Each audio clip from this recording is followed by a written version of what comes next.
ازاي اعمل وضع السينما فيور؟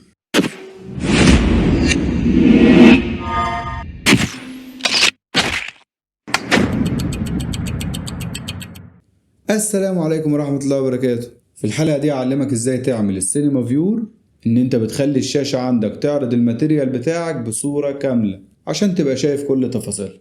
يلا بينا. انا هنا وانا على البرنامج، لو انا عندي شاشة واحدة وعاوز اتفرج على الماتيريال بتاعي بصورة اكبر واوضح، كل اللي بعمله باجي هنا في القائمة وبختار ورك سبيس اهو، وبنزل اختار فيور مود اللي هو المود بتاع المشاهدة. بلاقي هنا سينما فيور اهو، بضغط عليها بيكبر لي الشاشة بحجم الشاشة كلها، اقدر هنا اتفرج براحتي. لازم يرجع، انا مش هتحرك من هنا. طب لو انا عندي شاشتين اقدر اعمل ايه؟ باجي هنا على الورك سبيس، اضغط عليها وانزل هنا كده على الدايل سكرين، هلاقيها معمول اون. تمام اهي.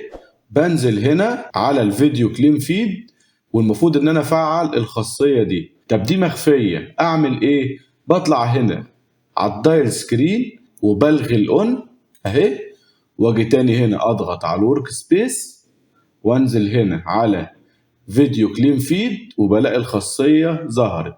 بضغط عليها بلاقيها قسمت لي البرنامج على شاشتين، شاشة للبرنامج والتايم لاين وفيها شاشة مصغرة، والشاشة التانية عليها الشاشة بتاعة العرض بالكامل. الشاشة عندنا كاملة اهي، اقدر اشتغل عليها براحتي واشوف كل تفاصيل الصورة اللي عندي. بس كده يا شباب. وبكده تكون خلصت حلقتنا النهاردة. اتمنى تكونوا استفدتوا معايا، وريت تدعموني بالاشتراك في القناة وتفعيل زر الجرس عشان تستفادوا من كل حلقاتنا، ولو لايك وكومنت وشير يبقى كتر الف خيركم. السلام عليكم.